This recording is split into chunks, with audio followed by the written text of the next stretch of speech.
खबर लेंदे हां राजपुरा तो। शिव सेना बाल ठाकरे दे कौमी संगठक श्री अशोक तिवाड़ी वालों पंजाब का दौरा किया जा रहा है, जिस दे चलदियां श्री अशोक तिवाड़ी वालों आर्या समाज चौंक पटियाला विखे शिव सेना दफ्तर विखे कार्यकारी पंजाब प्रधान हरी सिंगला जी की अगवाई दे विच एक प्रैस कॉन्फ्रेंस की गई। श्री अशोक तिवाड़ी जी वालों मीडिया नूं संबोधित करदियां पंजाब विधान सभा दीआं चोणां 2022 की रणनीति स्पष्ट की गई है ते नाल ही पंजाब विच चोण कमिशन तो बिना मानता प्राप्त नकली शिव सेनावां नूं पंजाब च बंद कराउण दी रणनीति भी दसी गई है। इस दे नाल ही अशोक तिवाड़ी वालों कानूनां दे विरुद्ध दिल्ली सरहद ते बैठे किसानां नूं साजिश ठहराउंदिआं कहा है कि केंद्र दी मोदी सरकार उन्हां दीआं मंगां नूं जल्दी मन लवे, नहीं तो यह संघर्ष दिनों दिन तेज हुंदा रहेगा। होर की गलबात हुई है प्रेस कॉन्फ्रेंस के दौरान, आओ सुनते हैं। मेरे सारे पत्रकार भरावां नूं जय श्री राम।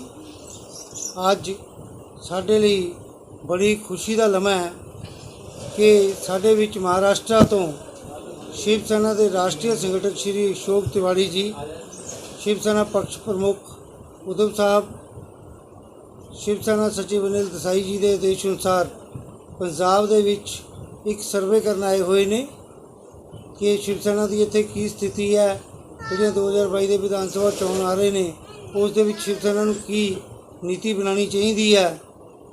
अशोक तिवाड़ी जी अपने मुख दे नाल तुहानूं सारा कुछ दस्सणगे कि किसान अंदोलन के विच शिव सेना का की स्टैंड है, 2022 के इलैक्शन के विच शिव सेना का की स्टैंड रहेगा। अशोक तिवाड़ी जी राष्ट्रीय संगठक शिव सेना। ਅੱਜ ਪਟਿਆਲਾ ਦੇ ਵਿੱਚ ਪਹੁੰਚੇ ਹੋ, किस मकसद ਨੂੰ ਲੈ ਕੇ ਅੱਜ ਇੱਥੇ ਪਟਿਆਲਾ ਦੇ ਵਿੱਚ ਪ੍ਰੈਸ ਕਾਨਫਰੰਸ कर रहे हो? सर्वप्रथम तो यहाँ जो भी हमारे मीडिया कर्मी बंधु आए हैं, आप सभी को शिवसेना की तरफ से, केंद्रीय कमेटी की तरफ से नमस्कार, बहुत बहुत धन्यवाद। मैं हमारे पक्ष प्रमुख माननीय उद्धव बाला साहब ठाकरे जी के आदेश से जो 2022 में यहाँ पर विधानसभा के चुनाव होने वाले हैं उसके संबंध में पूरे पंजाब के 7 दिन के दौरे पर हम आए। हम अपने संगठन के जो हमारे पदाधिकारी हैं, प्रमुख उनको सबको मिलके और वहाँ के जो हमारे शिव सैनिक हैं उनके साथ मुलाकात करके हमारी ताकत कितनी है, हमारा संगठन कितना मजबूत है, संगठन में कितनी कोई अगर कुछ खामियां हैं तो उसको दूर करने का क्या प्रयास किया जाए, इन सारी बातों का सर्वे करके रिपोर्ट जो है हमारे उद्धव साहब ठाकरे को देना है और उसके हिसाब से वो आकलन करेंगे कि चुनाव में हमारी क्या स्थिति होएगी, हम कितनी सीटों पे लड़ेंगे, अगर हम अलायंस करेंगे तो किससे अलायंस कर सकते हैं। ये सारी चीज़ों की जानकारी देने के लिए मैं आया हूँ। आज यहाँ पर हमारा तीसरा दिन है, चंडीगढ़ में भी था, कल समराला में था, आज यहाँ पे हूँ, कल जालंधर में जाएंगे। इसी तरह से जो सारे प्रमुख ज़िले हैं वहाँ पे हम जाने वाले हैं, क्योंकि इस समय देश की जो परिस्थिति है और जो काम है भारतीय जनता पार्टी का, उससे लोग त्रस्त हो गए हैं।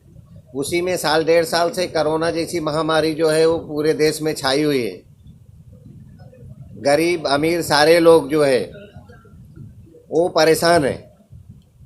डीजल पेट्रोल के दाम दिनों दिन बढ़ रहे हैं, उसकी वजह से सब्जियों का दाम, राशन का दाम, सारी चीज़ें महंगाई में आग लगी हुई है। लोगों के घर के चूल्हे जलने जो है मुश्किल हो गए हैं और जिनसे हमारा पेट भरता है, किसान भाई जो हमारे हैं, हम लोग भी किसान ही, भले प्रदेश में जाके रहने लगे रोजी रोटी की तलाश में, लेकिन किसान भाई जो है हमारे, वो आज अपनी ज़मीन के लिए, अपनी फसल के लिए और अपनी संपत्ति को बचाने के लिए 1 साल से लगातार जो है दिल्ली के बॉर्डर पे बैठे हैं। लेकिन ये गूंगी बहरी सरकार ना उनकी सुन रही है, ना उनकी बात कर रही है। किसानों का ज़मीन अपना है, उनकी प्रॉपर्टी अपनी है और फसल भी उनकी अपनी है, मेहनत उनकी अपनी है। अगर वो ट्रैक्टर लेते हैं, बीज लोन पे लेते हैं तो उसका ब्याज भी वो भरते हैं। लेकिन सरकार ज़बरदस्ती काला कानून ला दी है उनके ऊपर। तो शिवसेना का ये स्टैंड है। जैसा कि आप लोगों को पहले भी पता ही था कि हमारे जो सांसद हैं वो बॉर्डर पर जाके उन लोगों को अपना समर्थन दे चुके हैं। संजय राउत जी ने खुला बोला है किसानों के साथ खड़े हैं, तो शिवसेना किसानों के साथ खड़ी है, जो मजदूर हैं उनके साथ खड़ी है। हमारे स्वर्गीय बाला साहब ठाकरे जो हिंदू हृदय सम्राट थे, उनका एक मूल मंत्र था कि वो जात पात धर्म में विश्वास नहीं करते थे। उनका एक ही विश्वास था कि शिवसेना जो हिंदुस्तान में रहते हैं, हिंदुस्तान का रहने वाला, हिंदुस्तान की बात करने वाला, हित की बात करने वाले सारे लोग किसी भी जात के हों, किसी भी धर्म के हों, सब हमारे हैं। उसी को लेकर हमारे मुख्यमंत्री जी चल रहे हैं सबका विकास करने के लिए।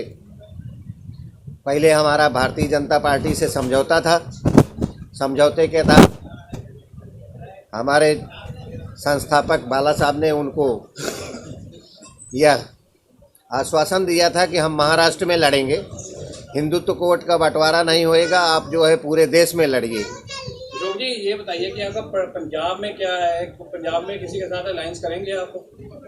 अभी जो है हम तो पहले आपको बताया अभी कि हम 2 दिन से ही सर्वे कर रहे हैं। हम अपने जो हमारे पदाधिकारी हैं इनसे सबसे बात कर रहे हैं कि हम सर अगर यहाँ पे करेंगे तो किससे हो सकता है और कौन हमारे साथ रह सकता है। हम ऐसे कोई संगठन से नहीं करेंगे जो देशद्रोहियों को जो है अपना समर्थन देता हो। हम करेंगे तो ऐसा करेंगे कि जो हमारे साथ में खड़ा हो सके और देश के विकास की, देश की हित की बात सोच सके, हम उसके साथ अगर समझौता हो सका तो जरूर करेंगे। तिवारी जी, अकाली दल के साथ में मीटिंग हुई थी, कहीं ना कहीं सफल मीटिंग जरिए आ रही थी सामने की, पूरी तरह की सहमति बनती नजर आ रही थी। क्या हो सकता है पंजाब में उनके साथ अलायंस हो सकता है, कोई बातचीत हो रही है? उनकी मीटिंग हो गई थी, मीटिंग होने के बाद सकारात्मक पक्ष भी दिखा है, लेकिन हर चीज़ का हमारे शिवसेना में आखिरी निर्णय हमारे पक्ष प्रमुख का होता है। हम यहाँ आए हैं 6-7 दिन में, जो हमसे कलेक्शन हो सकेगा, जितना ज़्यादा यहाँ की स्थिति के बारे में कलेक्शन करेंगे, पार्टियों के बारे में जानकारी ले रहे हैं कि किसकी क्या परिस्थिति है, और उसके बाद उनके सामने हम अपनी सारी रिपोर्ट रखेंगे। फिर हमारे पक्ष प्रमुख तय करेंगे कि उनको अलायंस करना है, अपने बल पे खड़ा होना है या किसके साथ करना है, ये उनके हिसाब से है। उसके बारे में हमारे पास वो अधिकार नहीं कि हम आपको बताएं कि हम इनसे अलायंस करेंगे। अगर पंजाब की बात की जाए तो पंजाब के अंदर 27 तरह की शिवसेना है, इसी सब में बाल ठाकरे शिवसेना कैसे उभर कर सामने आएगी, जो अभी तक आम नागरिक को पता ही लग रहा है कि शिवसैनिक कौन सा है, कौन सी शिवसैनिक के लोग कार्य कर रहे हैं। देखिए, शिवसेना तो एक ही है, वो बाला साहब ठाकरे ने जो शिवसेना बनाया वही शिवसेना असली है। अभी हमारे बीच में से हमसे ही पद लेके, हमसे मतलब हमारे जो पक्ष प्रमुख हैं उनसे पद लेके, जब भी ठीक से काम नहीं किए, कुछ ऐसा गलत काम किए, उनको वहाँ से हटाया गया, किसी दूसरे को मौका दिया गया, तो उन्होंने एक आगे से कुछ 1 अक्षर 2 अक्षर उल्टा सीधा लिख के नकली शिवसेनाएं जो है यहाँ पे खड़ी किया है। लेकिन अभी उसके बारे में भी हम लोग गंभीरता से विचार कर रहे हैं। उसके बारे में हम चुनाव आयोग को, यहाँ के जो प्रशासन है, उन सब लोगों को नोटिस देने की तैयारी कर रहे हैं, सबको नोटिस देंगे। और जो इसलिए बनता है ज़्यादातर यहाँ पर जब भी किसी ने सिक्योरिटी लेनी होती है तो शिवसेना को धमकियों के नाम पर सिक्योरिटी देने के लिए बदनाम किया जाता है। वही बता रहे हैं ना, क्या करते हैं कि नहीं इससे हुआ तो कोई नकली शिवसेना बना के कभी सिखों के खिलाफ, कभी मुसलमानों के खिलाफ झूठा प्रचार कर देंगे और सिक्योरिटी लेने का काम करेंगे। सिक्योरिटी ले लेंगे तो उससे अपनी दुकानदारी करते हैं। वो बंद कराने के लिए हम लोग पूरी तरह से प्रयासरत हैं और उसके बारे में कानूनी तरह से उनको बंद कराएंगे। 6 महीने बाद इलेक्शन है, उससे पहले मैंने कोई एक्शन होगा या इस तरह से होगा? इलेक्शन तो होना शुरू हो गया, उसी का परिणाम हूँ मैं यहाँ पंजाब में हूँ। नहीं तो पंजाब में अभी तक जो है आधिकारिक रूप से ऐसे हम घूमने के लिए आते थे, पंजाब जम्मू जहाँ भी जाना है, लेकिन आधिकारिक रूप से किसी को पक्ष प्रमुख ने आदेश नहीं किया था कि आप जाइए वहाँ पे और वहाँ की स्थिति देखिए, क्योंकि हमने आपको बताया कि समझौते के तहत हम महाराष्ट्र से बाहर नहीं जाना चाहते थे। लेकिन अभी आपने 2 दिन का पहले का उनका स्टेटमेंट देखा होगा, उन्होंने स्पष्ट तौर पर कहा है पहले देश फिर प्रदेश। तो अभी देश की बात आ गई है, देश के हित के लिए जो भी होएगा। जैसे महाराष्ट्र में शरद पवार के साथ आपकी अच्छी गठबंधन थी, पंजाब में तो उनकी कोई सपोर्ट मिल रही है आपको? जाके पंजाब में उनका कोई किरदार देखने को मिल ही रहा? जी, अभी तक तो हमको किसी कहीं उनका ऑफिस या कोई चीज़ देखने को नहीं मिली है। यहाँ राष्ट्रवादी का क्या पोजीशन है मुझे अंदाज़ा नहीं है। तिवारी जी की बात करें कांग्रेस की, तो कांग्रेस के साथ गठबंधन है महाराष्ट्र में शिवसेना का, क्या पंजाब में भी ऐसा हो सकता है? ये देखिए, अभी भविष्य की बात तो मैं नहीं करता, लेकिन कांग्रेस जहाँ तक है हर जगह अपने बल पे लड़ने का अनाउंस कर रही है। महाराष्ट्र में सरकार में होने के बाद भी बार बार वो यही कहते हैं कि हम हर चुनाव अपने बल पे लड़ेंगे। तो अगर दोनों तरफ से बात बढ़ेगी तो ही बात बढ़ सकती है। अगर दो एक तरफ से स्वबल का बात रहेगा तो कहाँ से कांग्रेस का गठबंधन होएगा। शिवसेना में भी 2-3 गुट हैं जो पंजाब में शिवसेना बाला साहब ठाकरे की, उनको कैसे आप एक्सेप्ट करेंगे? शिवसेना में सब जो जितने भी शिव सैनिक हैं बाला साहब ठाकरे के जो आदर्शों को मानते हैं, हम तो बोलते हैं जो नकली भी शिवसेना में खड़े हुए हैं उसमें से भी अगर बाला साहब ठाकरे के आदर्शों को और उनके लाइन पे चलने को तैयार हैं तो हम अपने शिवसेना में उनको सप्रेम वापस लेंगे और उनको उनका मान सम्मान देंगे। और हमारा जहाँ तक है ग्रुप की बात, तो हर घर में थोड़ा बहुत रहता है, उसको हम जल्दी से जल्दी दूर कर लेंगे महीने 15 दिन के अंदर। 4.5 साल बीत गए जी, इलेक्शन का समय नजदीक है। अब आप बोल रहे हैं कि कुछ नकली भी हैं कुछ असली भी हैं, अब तक क्यों नहीं आपने कार्रवाई की? नहीं 4.5 साल बीत गए, इसमें कोई दो राय नहीं। 4.5 साल क्या, आप तो बोलेंगे तो 60 साल 66 साल बीत गए, तो हमारे 55 साल की हमारी शिवसेना हो गई है। नहीं, अभी इलेक्शन का समय आया तब आप नहीं, हम इलेक्शन देख के नहीं आए हैं। और आपको पता होएगा कि हमने अभी जो इलेक्शन पश्चिम बंगाल का हुआ, आसाम का हुआ, हमारी ताकत कमज़ोर थी तो हमने वहाँ कैंडिडेट नहीं खड़ा किया। अगर हमारे इसमें जो है हमको ऐसा महसूस होएगा कि भाई हमारी ताकत अभी इलेक्शन लड़ने की नहीं है, तो हम पंजाब में भी हमारा खड़ा हो जाएगा, ऐसा नहीं है। हम अपना आकलन कर रहे हैं, जैसा भी होएगा उसकी सच्ची सच्ची रिपोर्ट जो सीधी सीधी है वो हमारे पक्ष प्रमुख के पास जाएगी। फिर अगर उनको लगेगा कि हम लड़ने के लायक हैं तो लड़ेंगे, नहीं तो ये चुनाव नहीं, अगला चुनाव तो होना है, पार्टी तो खड़ा करना है, पूरे देश में खड़ा करना है। तो हम आज कल के 6 महीने के चुनाव को लेके नहीं कर रहे हैं, हम ये जो खड़ा कर रहे हैं ये हमारा आगे का भविष्य है, जिसमें हमको जो है नीचे से शुरू करना पड़ेगा। हमारे पंच आएंगे, हमारे नगर पालिका में सदस्य आएंगे, हमारे जो है तब विधानसभा में आएंगे, धीरे धीरे आएंगे, एक साथ में हम खड़ा भी कर देंगे। अगर सारी सीटें हम लड़ा देंगे तो भी जरूरी नहीं है कि उसमें से हमको जो है अभी सफलता के डोर पे हम पहुँचे हैं। तिवारी जी, आप मान रहे हैं कि शिवसेना पंजाब में कमजोर है, क्या नेतृत्व में कुछ बदलाव आएगा? देखिए, जो भी पोजीशन यहाँ की है, बदलाव के लिए मैंने आपको पहले ही बोला कि मैं जो यहाँ की रिपोर्ट है ओरिजिनल वो ले जाके दूंगा और उसके बाद का सारा निर्णय हमारे पक्ष प्रमुख लेते हैं। दूसरे किसी को शिवसेना में निर्णय लेने का अधिकार नहीं है, सिर्फ रिपोर्ट देने का अधिकार है। हमको भी उतना ही अधिकार है। हम ये जरूर देख रहे हैं कि अगर परिस्थिति ये होएगी कि भाई बिना जो है बदलाव के काम नहीं चलेगा तो बदलाव भी किया जाएगा। भाजपा से कुछ बातचीत चल रही गठजोड़ को लेकर पंजाब में? नहीं, बिल्कुल नहीं। अगर अकाली दल से या कांग्रेस से किससे समर्थन की उम्मीद रखते हो शिवसेना के, किन मुद्दों पे समर्थन दिया जाएगा? देखिए, भाजपा या अकाली दल जो या कांग्रेस, जो भी पार्टियां चुनाव लड़ेंगी, हमारे कॉमन जो प्रोग्राम है उसके बारे में जब दोनों नेता बैठेंगे बात करेंगे। अगर उनका बैठेगा तो कि चाहे गठबंधन करेंगे या बाहर से सपोर्ट देंगे, जो करना है। जैसे कि अभी वहाँ पे सपोर्ट दिया था, यहाँ पे भी सपोर्ट दे सकते हैं। आसाम में कांग्रेस को उन्होंने सपोर्ट किया था, यहाँ भी अगर उनका जो है कांग्रेस के साथ में हाई कमान उनका कांग्रेस का मांगेगा सपोर्ट और ये लोगों को लगेगा हमको सपोर्ट देना चाहिए तो सपोर्ट देंगे। गठबंधन का बात करेंगे तो गठबंधन भी हो सकता है, अकाली दल से भी हो सकता है। हमेशा के लिए परमानेंट ना कोई दोस्त है राजनीति में, ना कोई दुश्मन है। ये ऐसा नहीं लगता कि बहुत ज़्यादा देरी से काम किया जा रहा है? जैसे कि अभी आकलन हो रहा है, उसके बाद में देखा जाएगा कि जो खड़ा करना है क्या नहीं करना। अभी 6 महीने रह गए, कब प्रचार करोगे, कब अपने लिए? नहीं, देखिए, मैंने तो आपको बताया ना, ये चुनाव जो है 2022 का, इस चुनाव में ना हमारे जो है अभी हमारी कंडीशन जो मैं 2-3 दिन से यहाँ पे देख रहा हूँ, अभी इतनी मजबूत नहीं है कि हम 10, 20, 25 एमएलए खड़ा करेंगे, 5-10 एमएलए जीत लेंगे। अभी हमारी जो स्थिति है, हम पहले अपनी स्थिति का आकलन कर रहे हैं, पूरा उसके मजबूती का कर रहे हैं और हम किसके साथ जा सकते हैं जिससे हमारी स्थिति मजबूत हो, हम उसका आकलन कर रहे हैं। जब हमको उसके बारे में पूरा रिपोर्ट मिलेगा, इसके बाद ही हम कुछ आपको बता पाएंगे, और वो भी तभी बता पाएंगे जब हमारा पक्ष प्रमुख हमको आदेश देंगे कि आप ऐसा बोलिए। तो हमको सिर्फ शिवसेना का एक नियम है वहाँ पे पहले से ही कि शिवसेना में जो भी है सब पक्ष प्रमुख के आदेश के बाद ही होता है। अगर उन्होंने बोला कि ठीक है आप राजा बन गए तो आप राजा बन गए। मतलब कि सीधे तौर पे आपका कहना है कि जब तक हम जाली से जो शिवसेना के सैनिक है वो उनको पकड़ना नहीं है तब तक उसके बाद ही आप वो जो नहीं, जो उसका कार्यक्रम जो है वो सरकार को देंगे, सरकार जाली और उनको पकड़ने का काम करेगी।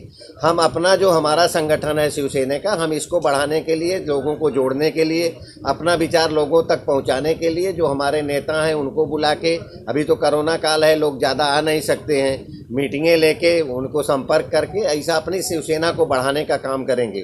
वो नकली हैं, जब हमारी शिवसेना बढ़ेगी तो नकली शिवसेना अपने आप गायब हो जाएगी। तिवारी जी, ऐसा प्रयास भी किया जा सकता है बाकी शिवसेना जो है, शिवसेना बाल ठाकरे में मर्ज हो जाएगी? हाँ बिल्कुल, अगर वो बाला साहब के विचारों से सहमत हैं और हमारे साथ आना चाहते हैं तो उनका सहर्ष स्वागत है। ये ਤਾਂ उसकी रजिस्ट्रेशन होनी बड़ी जरूरी होती है। साडी ਜਿਹੜੀ शिवसेना बाला साहब ठाकरे की शिवसेना है ये 1966 ਤੋਂ रजिस्टर्ड है। 1980 ਦੇ ਵਿੱਚ ਇਸ ਦੀ ਪੋਲੀਟੀਕਲ ਮਾਨਤਾ ਮਿਲੀ ਇਸ ਨੂੰ। ਹਾਂਜੀ, ਇਹ ਸਾਡੇ ਹਿੰਦੁਸਤਾਨ ਦੇ ਸੁਸਾਇਟੀ ਐਕਟ ਦੇ ਵਿੱਚ ਵੀ और चुनाव आयोग को दोनों जगह पर पंजीकृत है। लेकिन कोई भी ऐसी शिवसेना मैनू दस दे जिहड़ी इलैक्शन कमीशन को पंजीकृत होवे, क्योंकि उसकी वजह भी दस देना कि 2004 ਦੇ ਵਿੱਚ सुप्रीम कोर्ट की एक रूलिंग आई सी कि किसी भी रिलीजियस नाम के उपर कोई भी राजनीतिक दल जिहड़ा रजिस्टर्ड नहीं हो सकता। कुछ लोगों ने कोशिश भी की पंजाब दियां ने कि सानू राजनीतिक मानता मिल जाए, पर वो सुप्रीम कोर्ट की 2004 की रूलिंग तो बाद किसी को कोई मानता नहीं है। इस करके गैर मानता प्राप्त, इनू आप कहते हैं गैर मानता प्राप्त अपने घर की दुकानदारी चलाने के लिए ਜਿਹੜੀਆਂ शिवसेना इन्होंने खोलिया हुई हैं, साढ़े हाईकमान ने स्टैंड ले लिया। ਤੁਸੀਂ ਪੰਜਾਬ ਤੇ ਕਾਫੀ ਲੰਬੇ ਸਮੇਂ ਤੋਂ ਚਲਾ ਰਹੇ ਹੋ, ਪ੍ਰਧਾਨਗੀ ਵੀ ਹੈਗੀ ਤੁਹਾਡੇ ਕੋਲ, ਤੁਸੀਂ ਕਿੰਨੇ ਕਿ ਸ਼ਿਵਸੇਨਾ ਦੇ ਉੱਪਰ ਐਕਸ਼ਨ ਲਿੱਤਾ ਹੈ, ਕਿੰਨੇ ਕਿ ਸ਼ਿਵਸੇਨਾ ਦੇ ਉੱਪਰ ਪੁਲਿਸ ਦੇ ਕੋਲ ਗਏ ਹੋ ਜਾਂ ਐਕਸ਼ਨ ਲਿੱਤਾ ਗਿਆ ਹੈ? ਕਿਉਂਕਿ ਉਹ ਤਾਂ ਬਾਹਰੋਂ ਆਏ ਨੇ, ਤੁਸੀਂ ਪੰਜਾਬ ਦੀ ਕਾਰਜਕਾਰੀ ਦੇਖਦੇ ਹੋ, ਕਿੰਨਾ ਕੁ ਐਕਸ਼ਨ ਲਿੱਤਾ ਗਿਆ? काफी लंबा समय हो गया कि कोई एक्शन नहीं होया, ਤੁਹਾਡੇ ਵੱਲੋਂ ਕਿਉਂ ਨਹੀਂ ਕੀਤਾ? ਅਸੀਂ ਕੰਪਲੇਂਟਸ ਕਰਦੇ ਰਹਿੰਦੇ ਹਾਂ, ਲਗਾਤਾਰ ਡੀਜੀ ਸਾਹਿਬ ਨੂੰ ਜਾ ਕੇ ਕਹਿੰਦੇ ਰਹਿੰਦੇ ਹਾਂ, ਸੀਐਮ ਸਾਹਿਬ ਦੇ ਨਾਂ ਵੀ ਕਈ ਵਾਰ ਮੰਗ ਪੱਤਰ ਦਿੱਤੇ ਗਏ, ਲੇਕਿਨ ਅਸੀਂ ਇਲੈਕਸ਼ਨ ਕਮਿਸ਼ਨ ਪੰਜਾਬ ਨੂੰ ਵੀ ਇਹਦਾ ਮੰਗ ਪੱਤਰ ਦਿੱਤੇ। ਉਹਨਾਂ ਨੇ ਆਲ ਐਸਐਸਪੀ ਔਰ ਆਲ ਡੀਸੀ ਨੂੰ ਲੈਟਰ ਕੱਢੇ ਤਾਂ ਇਹਨਾਂ ਨੇ ਆਪਣਾ ਖਹਿੜਾ ਛੁਡਾਉਣ ਦੇ ਲਈ ਪ੍ਰਸ਼ਾਸਨ ਨੇ ਉੱਤੇ ਲਿਖ ਕੇ ਭੇਜਤਾ ਕਿ ਸਾਡੇ ਏਰੀਏ ਦੇ ਵਿੱਚ, ਮੈਂ ਲੈਟਰ ਦੇ ਸਕਦਾ ਤੁਹਾਨੂੰ, ਕਿ ਸਾਡੇ ਇਲਾਕੇ ਦੇ ਵਿੱਚ ਸ਼ਿਵਸੈਨਾ ਦੇ ਨਾਂ ਦਾ ਕੋਈ ਮਿਸਯੂਜ਼ ਨਹੀਂ ਹੋ ਰਿਹਾ। ਇਹਨਾਂ ਨੇ ਆਪਣਾ ਖਹਿੜਾ ਛੁਡਾ ਲਿਆ ਪ੍ਰਸ਼ਾਸਨ ਨੇ। ਉਹ ਮੇਰੇ ਕੋਲ ਲੈਟਰ ਵੀ ਹੈਗੇ, ਕੰਪਲੇਂਟਸ ਦੀਆਂ ਕਾਪੀਆਂ ਵੀ हैं। शिवसेना हिंदुओं की पार्टी कहती है अपने आप को कि ਅਸੀਂ ਹਿੰਦੂ ਕਰਦੇ ਹਾਂ, पर 35,000 ਹਿੰਦੂ ਜਿਹੜਾ ਮਰਿਆ ਸੀ ਉਹਦੇ ਹੱਕ ਦੇ ਲਈ ਕੋਈ ਆਵਾਜ਼ ਬਹੁਤ ਜ਼ਿਆਦਾ ਬੁਲੰਦ ਨਹੀਂ ਹੋਈ, ਸਿਰਫ ਮੰਗ ਪੱਤਰ ਦਿੱਤੇ ਜਾਂਦੇ ਆ। ਸਭ ਨੂੰ ਚੰਗੀ ਤਰ੍ਹਾਂ ਪਤਾ ਹੈ ਕਿ 781 ਕਰੋੜ ਰੁਪਏ ਦੇ ਪੈਕੇਜ ਦੇ ਲਈ ਜੋ ਨਾਨਾਵਟੀ ਆਯੋਗ ਦੀ ਰਿਪੋਰਟ ਤੋਂ ਬਾਅਦ ਪੰਜਾਬ ਦੇ ਆਤੰਕਵਾਦ ਪੀੜਤਾਂ ਨੂੰ ਮਿਲਣਾ ਸੀਗਾ, ਉਹ ਕਿਉਂ ਨਹੀਂ ਮਿਲਿਆ? ਕਿਉਂਕਿ ਉਸ ਦੇ ਵਿੱਚ ਗੰਦੀ ਰਾਜਨੀਤੀ ਖੇਲੀ ਗਈ। ਅਸੀਂ ਉਸ ਦੇ ਲਈ ਇੰਨਾ ਸੰਘਰਸ਼ ਕੀਤਾ, ਅਸੀਂ ਤਕਰੀਬਨ 6 ਮਹੀਨੇ ਕਹਿੰਦਾ ਪਿਛਲੀ 2002 ਤੋਂ 2007 ਵੇਲੇ ਜੋ ਕਾਂਗਰਸ ਸਰਕਾਰ ਸੀ, ਸੀਐਮ ਕੈਪਟਨ ਅਮਰਿੰਦਰ ਸਿੰਘ ਦੇ ਨਿਵਾਸ 'ਤੇ ਕਹਿੰਦਾ ਅਸੀਂ ਹਰ ਸ਼ਨੀਵਾਰ ਜਾ ਕੇ ਧਰਨਾ ਲਾਉਂਦੇ ਰਹੇ। ਉਸ ਤੋਂ ਬਾਅਦ ਅਸੀਂ ਅਨਾਰਦਾਨਾ ਚੌਕ ਤੋਂ ਚੱਲ ਕੇ, ਇਹ 2010 ਦੀ ਗੱਲ ਹੈ। ਹਾਂਜੀ, ਇਲੈਕਸ਼ਨ ਆਉਣ ਵਾਲੇ ਹੁਣ ਕਰੋਗੇ ਐਕਸ਼ਨ ਕਾਹਦੇ ਲਈ? ਇਸੇ ਪੈਸੇ ਦੇ ਲਈ ਬਿਲਕੁਲ ਕਰ ਰਹੇ ਹਾਂ। ਅਸਾਂ ਸਾਡੀ ਪਹਿਲੀ ਡਿਮਾਂਡ ਇਹ ਹੈ ਕਿ ਜਿਸ ਤਰ੍ਹਾਂ ਉਹ ਨਾਨਾਵਟੀ ਆਯੋਗ ਦਾ 6600 ਕਰੋੜ ਰੁਪਏ ਦਾ ਮੁਆਵਜ਼ਾ ਸੀ, ਬਾਕੀ ਸਾਰੇ ਵਰਗਾਂ ਨੂੰ ਮਿਲ ਗਿਆ, ਲੇਕਿਨ ਪੰਜਾਬ ਦੇ ਆਤੰਕਵਾਦ ਪੀੜਤਾਂ ਨੂੰ ਨਹੀਂ ਮਿਲਿਆ। ਉਹ 'ਚ ਇਕੱਲੇ ਹਿੰਦੂ ਨਹੀਂ ਹੈ, ਉਹ 'ਚ ਸਿੱਖ ਵੀ ਹੈ, ਮੁਸਲਮਾਨ ਵੀ ਹੈ, ਪੁਲਿਸ ਅਫਸਰ ਵੀ ਹੈ। ਉਹ ਇਕੱਲਾ ਹਿੰਦੂਆਂ ਦਾ ਮੁਆਵਜ਼ਾ ਨਹੀਂ, ਉਹ ਸਾਰਿਆਂ ਨੂੰ ਉਹਨੂੰ ਰਿਲੀਜ਼ ਕਰਨਾ ਚਾਹੀਦਾ।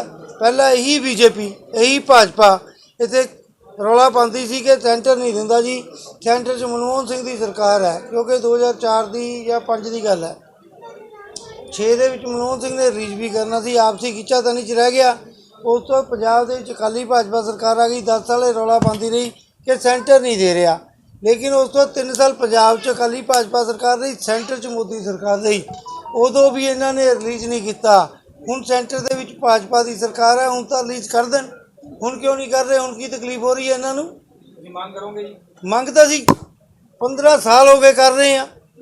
ਜਾਇਜ਼ ਮੰਗ ਹੈ ਸਾਡੀ ਕਿ ਨਾਨਾਵਟੀ ਆਯੋਗ ਦੀ ਰਿਪੋਰਟ ਹੈ ਕਿ ਪੰਜਾਬ ਦੇ ਆਤੰਕਵਾਦ ਪੀੜਤਾਂ ਨੂੰ 781 ਰੁਪਏ ਦਾ ਪੈਕੇਜ ਦਿੱਤਾ ਜਾਵੇ। ਰਾਜਪੁਰਾ ਤੋਂ ਵਿਜੇ ਬੋਰਾ ਦੀ report. Free leaf Ayurvedic oil 125 ਬਿਮਾਰੀਆਂ ਦਾ ਸੰਪੂਰਨ ਇਲਾਜ, ਜਿਵੇਂ ਗਠੀਆ, ਸਰਵਾਈਕਲ, ਮਾਈਗ੍ਰੇਨ ਅਤੇ ਸਰੀਰ ਵਿੱਚ ਕਿਸੇ ਵੀ ਕਿਸਮ ਦੀ ਦਰਦ ਕਿਉਂ ਨਾ ਹੁੰਦੀ ਹੋਵੇ, ਇੱਥੋਂ ਤੱਕ ਕਿ ਬਲੌਕੇਜ ਦੇ ਨਾਲ ਬਣੀਆਂ ਕਈ ਬਿਮਾਰੀਆਂ ਦਾ ਇੱਕੋ ਇੱਕ ਇਲਾਜ ਹੈ ਫ੍ਰੀ ਰਿਲੀਫ ਆਯੁਰਵੈਦਿਕ ਆਇਲ ਯਾਨੀ ਕਿ 125 ਬਿਮਾਰੀਆਂ ਦਾ ਸੰਪੂਰਨ ਇਲਾਜ। ਫ੍ਰੀ ਰਿਲੀਫ ਵਿਜ਼ੀਲੈਕਸ weight lose, ਮੋਟਾਪੇ ਤੋਂ ਪਰੇਸ਼ਾਨ ਹੋਣ ਦੀ ਜ਼ਰੂਰਤ ਨਹੀਂ, ਵਜ਼ਨ ਘਟਾਓ ਤੇ ਖੁਸ਼ ਹੋ ਜਾਓ। ਫ੍ਰੀ ਰਿਲੀਫ ਪਾਵਰ ਮਰਦਾਨਾ ਕਮਜ਼ੋਰੀ ਨੂੰ ਖਤਮ ਕਰਦਾ ਹੈ ਤੇ ਨਰਕ ਭਰੀ ਜ਼ਿੰਦਗੀ ਵਿੱਚ ਲਿਆਉਂਦਾ ਹੈ ਰੌਣਕ। ਫ੍ਰੀ ਰਿਲੀਫ ਪਾਵਰ ਕਬਜ਼ ਤੋਂ ਪਰੇਸ਼ਾਨ ਹੋਣ ਦੀ ਹੁਣ ਜ਼ਰੂਰਤ ਨਹੀਂ ਹੈ। ਕਬਜ਼ ਤੋਂ ਛੁਟਕਾਰਾ ਪਾਉਣ ਲਈ ਆ ਗਿਆ ਕਬਜ਼ ਹਰ ਚੂਰਨ। ਕਬਜ਼ ਹਰ ਚੂਰਨ ਨੂੰ ਅਪਣਾਓ ਤੇ ਕਬਜ਼ ਤੋਂ ਛੁਟਕਾਰਾ ਪਾਓ। ਹੁਣ ਤੱਕ ਲੱਖਾਂ ਮਰੀਜ਼ ਲੈ ਚੁੱਕੇ ਨੇ ਫਾਇਦਾ। ਵਧੇਰੇ ਜਾਣਕਾਰੀ ਲਈ ਤੁਸੀਂ ਸੰਪਰਕ ਕਰ ਸਕਦੇ ਹੋ 94784 84087। ਨੰਬਰ ਇੱਕ ਵਾਰ ਫਿਰ ਤੁਸੀਂ ਨੋਟ ਕਰ ਸਕਦੇ ਹੋ 9478 484087।